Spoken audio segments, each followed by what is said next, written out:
All right, I'm here with Phil of Big Phil's Rubbish, and we're going to talk all things shed removal. They do a ton of shed removals, from big sheds to little sheds to everything in between.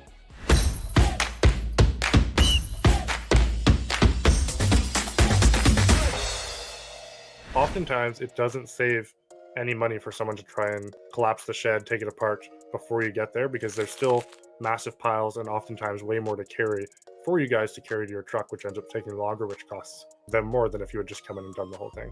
How many times have you seen someone take something apart and stack it nicely? Usually they're ripping stuff off and throwing it in a pile randomly, and now we're left with the pickup sticks to try and unlock all these items and then bring them to the truck.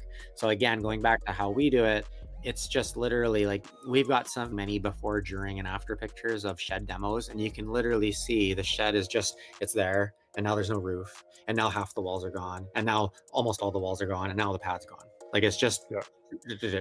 so it's super easy. Yeah, you're basically doing reverse modular homes when you take sheds apart. 100%. Yeah, love it, guys. This is the place to call. Go to Big Phil's online. Go to the website, book a request for a quote. Book a time. Phil or his team will come out, quote it, remove it, and you're done and dusted. For sure. Absolutely.